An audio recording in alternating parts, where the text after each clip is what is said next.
orang akhirnya dititip ke rumah Nabi. Artinya rumah Nabi besar.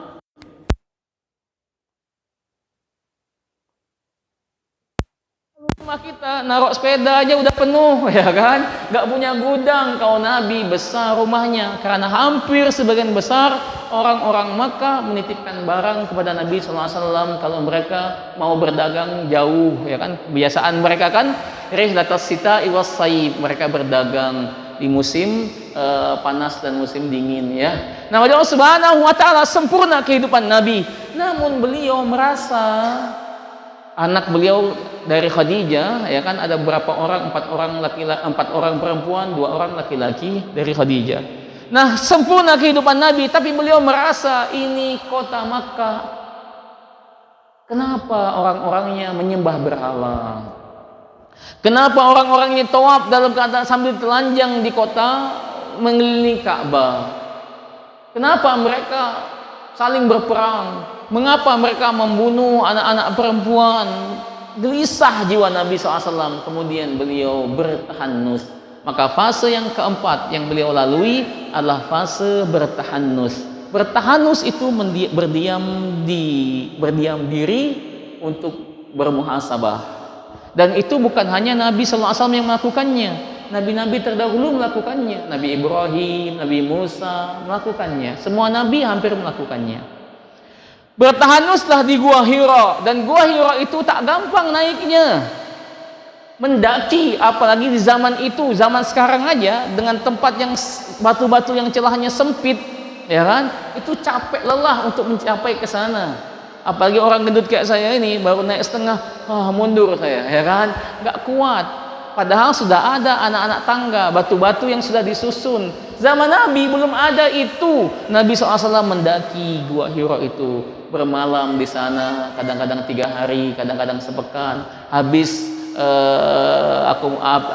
makanan perbekalan beliau turun lagi, kemudian naik lagi ke Gua Hira, merenung di sana sambil melihat kota Makkah. Karena Gua Hira itu menghadap ke kota Makkah. Nah, beliau Subhanahu wa taala setelah berapa bulan terjadi, maka datanglah malaikat Jibril menyampaikan wahyu di Gua Hira itu. Kaget Rasulullah SAW. Sejauh mata memandang sampai ke ujung-ujung ufuk, Rasulullah SAW melihat sayap-sayap malaikat Jibril. Kata Rasulullah, aku melihat Jibril dengan wujud aslinya.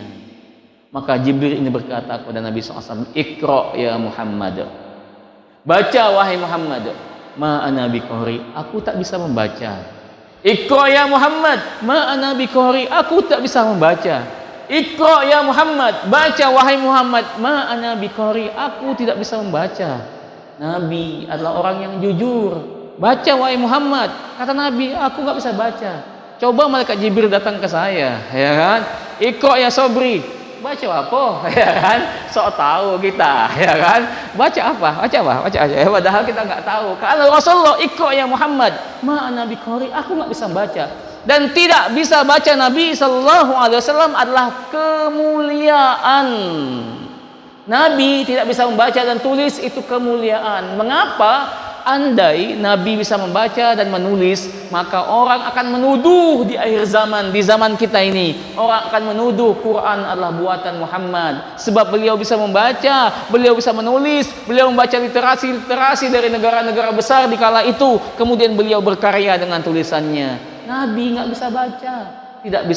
Tidak bisa bacanya Nabi adalah kemuliaan untuk menjaga otentik Al-Quran itu. Sebab Nabi memang nggak bisa membaca dan tidak bisa menulis. Jadi dari mana indahnya kalam-kalam dan syair-syair itu kalau bukan dari Allah Subhanahu wa taala. Tapi kalau kita yang tidak bisa membaca atau kita tak bisa menulis, maka itu kehinaan. Sebab kita bukan Nabi. Mungkin nama kita Muhammad akhir zaman, ya kan?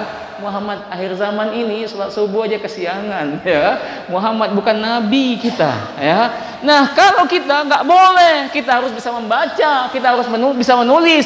Sebab jebakan syaitan yang pertama kepada manusia adalah al-jahlu, kebodohan. Jangan dikira bodoh itu nggak menyebabkan orang masuk neraka. Jebakan pertama syaitan kepada manusia itu adalah kebodohan. Ada nggak dalilnya Ustadz orang bodoh masuk neraka? Ada. Ada. Bapak Ibu pasti sering baca itu di waktu malam di surat Al-Muluk. Ya. Berkata ahli-ahli neraka, "Lau kunna nasma'u aw na'kilu ma kunna fi ashabis sa'ir." Kata ahli neraka, kalau seandainya kami dulu mendengar dan kami dulu menggunakan akal kami untuk belajar, ma kunna fi ashabis sa'ir, maka sungguh kami tak akan masuk neraka yang menyala-nyala ini. Jadi orang kalau nggak tahu syariat, nggak tahu perintah, ya kan, nggak tahu ibadah, bagaimana dia bisa benar hidupnya? Bagaimana bisa diterima amalnya?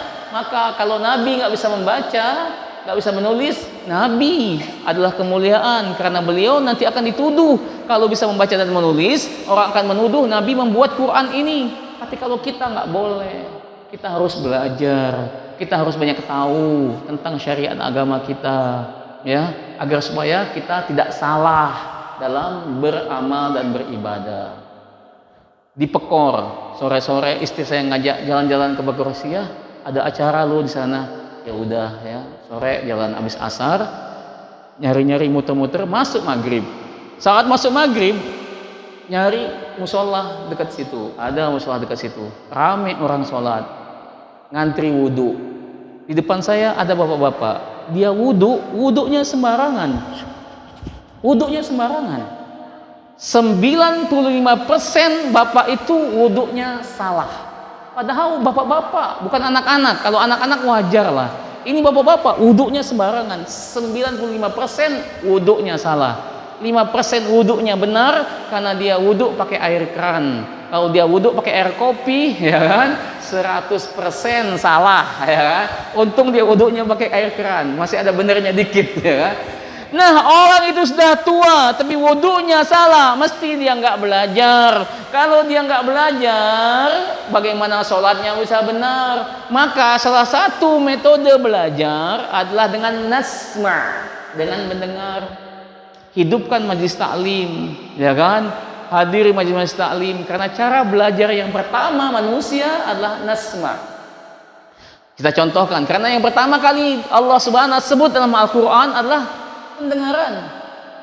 Misalnya di surat Al-Insan, hal ata 'alal insani hinun minad dahri lam yakun syai'an madhkura inna khalaqnal insana min nutfatin amsyajin nabtalih faj'alnahu sami'an basira. Kata Allah Subhanahu wa ta'ala, apakah belum datang kepada mereka berita bahwasanya sesungguhnya manusia dari sesuatu yang tidak bisa disebut, malu menyebutnya, bahan dasar kita ini.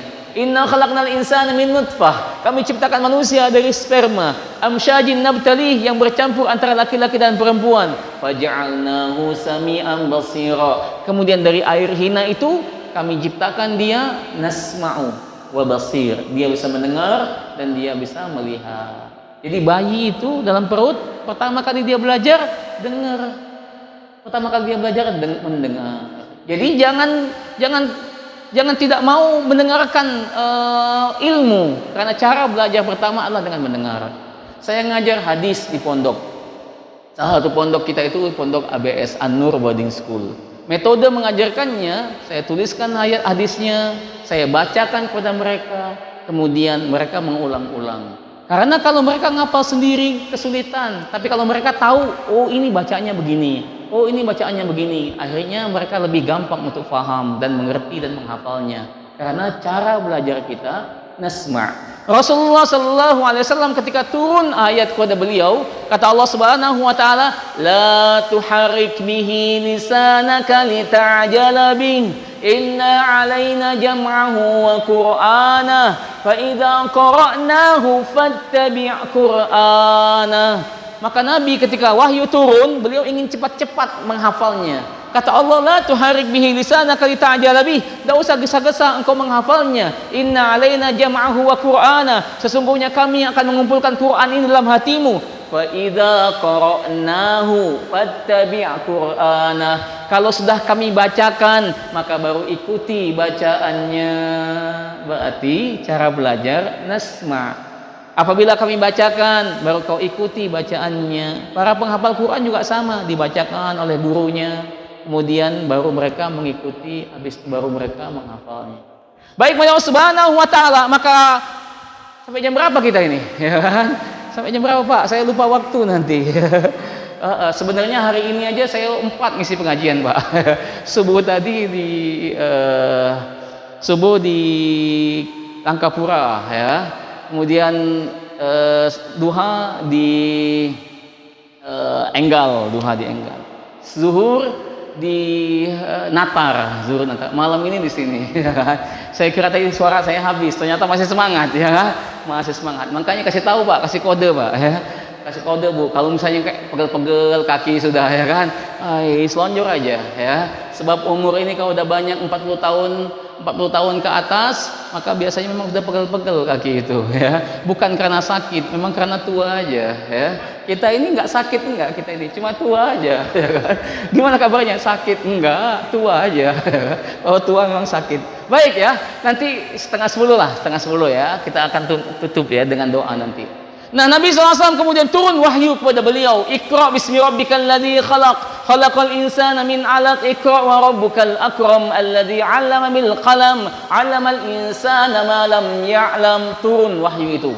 Sekitar 3 tahun kemudian baru turun surat Al-Duha, habis itu turun surat Al-Mudaththir, ya ayyuhal mudaththir qum fa'anzir wa rabbaka fakabbir wa thiyabaka fatahhir wa rujza fahjur. Kemudian Nabi dakwahkan dakwah ini.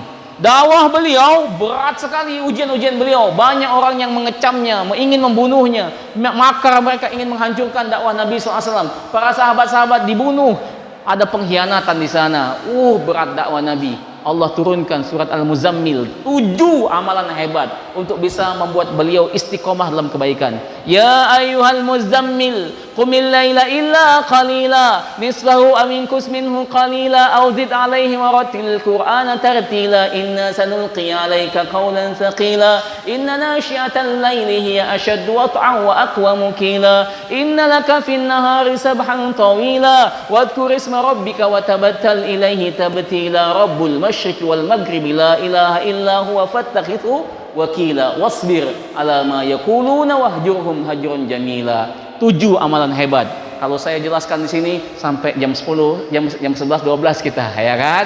Jadi ada 7 amalan hebat karena beliau punya amanah yang berat dalam hidup beliau, maka diberikan 7 amalan hebat ini. Kalau istilah kami di pondok, 7 pusaka dari Allah Subhanahu wa taala. Amalkan, nanti boleh tanya ke ustadznya atau jangan tanya sekarang ya, waktunya saya nggak cukup nanti. Tanya atau baca-baca apa 7 ibadah yang besar itu yang membuat Nabi SAW tetap tangguh menjadi seorang Nabi. Kalau Nabi saja dengan segitu banyak ujian-ujian dalam kehidupan beliau bisa eksis menjadi Nabi sampai beliau wafat, apalagi masalah kita yang tak seberapa.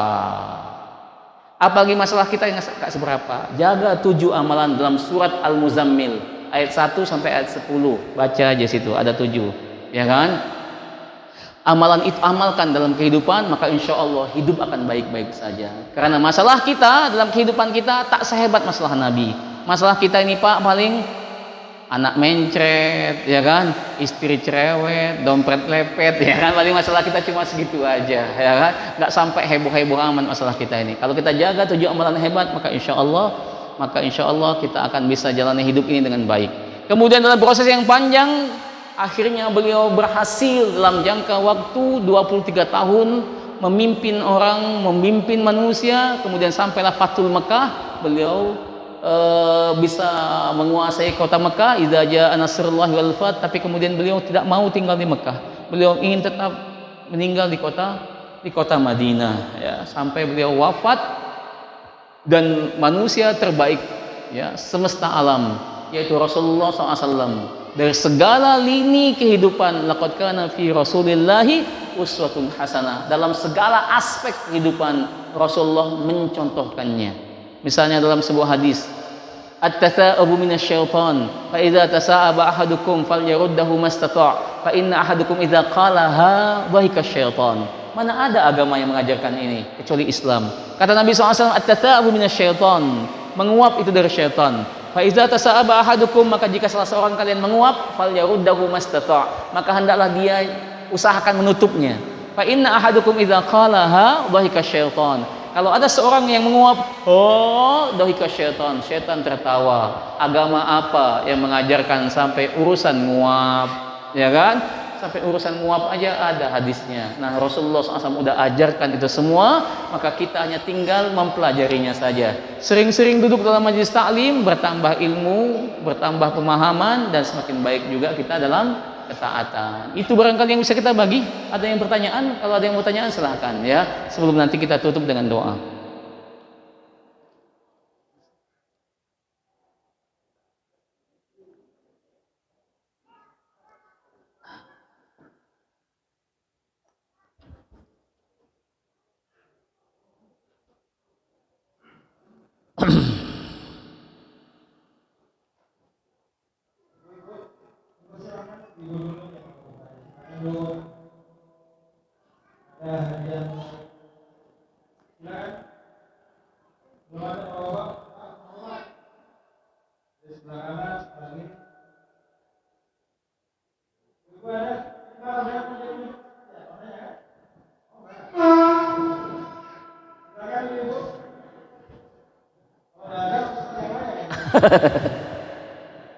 Iya. Silakan Bu kalau ada yang mau nanya. Tapi pertanyaannya yang biasa-biasa aja, jangan yang berat-berat ya. Karena saya bawa badan sudah berat. Kalau ditanya pertanyaan berat, tambah berat pula. Ada ibu-ibu yang nanya ke saya, Ustadz, bagaimana hukumnya makan pil KB? Saya bilang, ibu-ibu nanya. Saya bilang, waduh, kalau untuk menjaga kehamilan ada yang membolehkannya. Bukan Ustadz, bukan buat orang. Buat siapa Bu? Buat kucing saya. Nanya dia ngasih pil KB buat kucingnya. Karena kucing saya Ustadz sering beranak, kata dia. Bagaimana hukumnya? Ya Allah Bu, jangan nanya itu ke saya. Repot saya jawabnya, nggak tahu saya. Ibu ini dikira saya tahu semua. Malam-malam, jam 11 malam, saya udah mau tidur ya, udah mau tidur. Ada ibu-ibu nelpon saya, nenek-nenek nelponnya. Ustadz maaf mengganggu Ustadz. Iya kenapa nih? Ada apa nih? Ada apa? Ini Ustadz, ada PR cucung saya. Bagaimana hukumnya makan daging gajah? Mentang-mentang akrab dengan saya nenek ini, nanya ke saya hukum makan daging gajah. Saya bilang sambil ngantuk, bisa direndang nggak nek? Kalau daging gajah bisa direndang ya kan? Iya, kadang-kadang semuanya ditanya ya. Yang biasa-biasa aja kamu nanya. Baik, kalau nggak ada gimana? Tutup saja ya. Baik, nanti dopresnya dibagi sesuai selera panitia. Baik, ila hadhihi niyah. Pasti banyak khilaf dan salahnya perjumpaan kita ini. Tapi intinya harapan kita cuma satu, semoga kita bisa menjadi menteladani Nabi sallallahu alaihi wasallam untuk kita semakin lebih baik dalam kehidupan kita ini. Hidup ini tak lama, hidup ini Papa. Hidup ini sebentar saja, antara 60, 70, 80, 90, 100 tahun. Kalau 100 tahun pun sudah nggak kuat-kuat lagi kita. Jadi hidup kita ini nggak lama. Maka benar dalam amal dengan cara mencontoh Nabi SAW. Kata Allah Subhanahu wa taala, "Wa ma atakumur rasulu fakhudhuhu wa ma nahakum anhu fantahu." Apa yang diperintahkan oleh Rasul, ambil dia, apa yang dilarangnya maka tinggalkanlah dia. Bagaimana kita tahu apa yang harus diambil? Bagaimana kita tahu apa yang tidak boleh diambil? Belajar. Maka agar supaya ibadah kita semakin lebih baik dan kita semakin lebih tahu tentang yang mana yang benar, yang mana yang salah. Hidup kita nggak lama. Maka jangan kita habiskan dengan sesuatu yang sia-sia. Harusnya hidup ini faida farok tafansab, bergeser dari satu kebaikan kepada kebaikan selanjutnya, bergeser dari satu ketaatan kepada ketaatan selanjutnya. Karena kalau kita abaikan waktu yang sebentar ini, alangkah ruginya kita ya. Hidupnya bentar aja tapi tidak dimanfaatkan dengan baik ya. Semoga Allah Subhanahu wa taala berikan hidayah kepada kita semua. Kita sempurnakan majelis kita dengan bermunajat kepada Allah Subhanahu wa taala di tempat yang baik ini bersama orang-orang yang baik dalam melakukan hal-hal yang baik. Ila hadhihi niyyah nastaghfirullahal azim allazi la ilaha illa huwal hayyul qayyum wa natubu ilaih. Astaghfirullahal azim allazi la ilaha illa huwal hayyul qayyum wa natubu ilaih. أستغفر الله العظيم الذي لا إله إلا هو الحي القيوم ونتوب إليه. أعوذ بالله من الشيطان الرجيم. بسم الله الرحمن الرحيم. الحمد لله رب العالمين حمدا شاكرين حمدا ناعمين حمدا يوافي ويكافئ مزيدا. يا ربنا لك الحمد كما ينبغي لجلال وجهك الكريم وعظيم سلطانك. اللهم لك الحمد حمدا كثيرا ما دامت السماوات والأرض. لك الحمد على نعمك التي لا توصى ولا تعد. Subhanaka wa bihamdika, subhanaka wa bihamdik. Maha suci Engkau ya Allah. Segala puja puji kami hanya milik-Mu ya Allah. Subhanaka wa bihamdika anta ilahu rabb wa kulluna laka abduk. Engkau ya Allah Tuhan kami hanyalah hamba-hamba-Mu.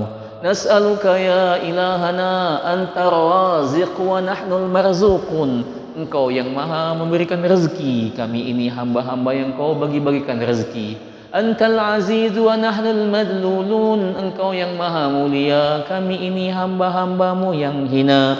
Ya ilahana antal ghafir wa nahnul musiun. Engkau ya Allah yang maha pengampun, kami ini hamba-hamba-Mu yang sering sekali Engkau lihat, Engkau saksikan berbuat dosa dan maksiat.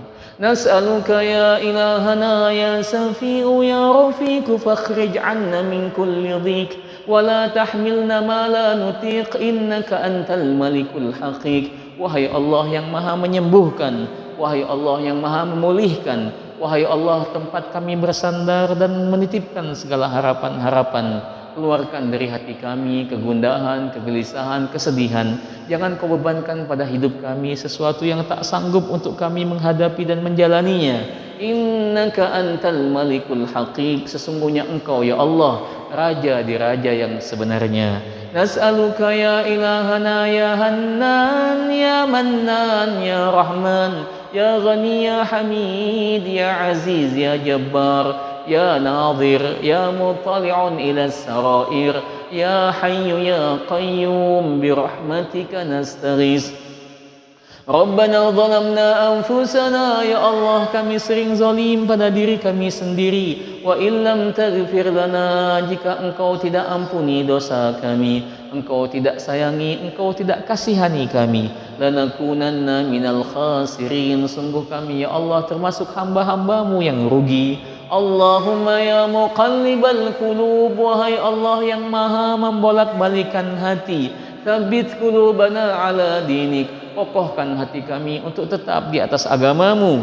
Ya musarrifal qulub, wahai Allah yang mengarahkan hati, sarif qulubana ila ta'atik, arahkan hati kami untuk senantiasa bisa taat kepadamu. Allahumma afrik alaina sabra wa tawaffana muslimin wa tawaffana ma'al abrar. Berikan kami kesabaran ya Allah dalam ketaatan ini, sampai Engkau wafatkan kami dalam keadaan muslim, sampai Engkau matikan kami bersama orang-orang yang biasa melakukan kebajikan dan ketaatan. Allahumma ighfir lana wa liwalidayna. Ya Allah, ampuni dosa kami, ampuni ya Allah dosa-dosa ayah kami, ampuni ya Allah dosa-dosa ibu kami, warhamhuma, sayangi ya Allah ayah ibu kami, maafkanlah segala khilaf dan kesalahan-kesalahan mereka. Jika ayah dan ibu kami telah tiada, sampaikan doa-doa kami ini anaknya ke alam kuburnya,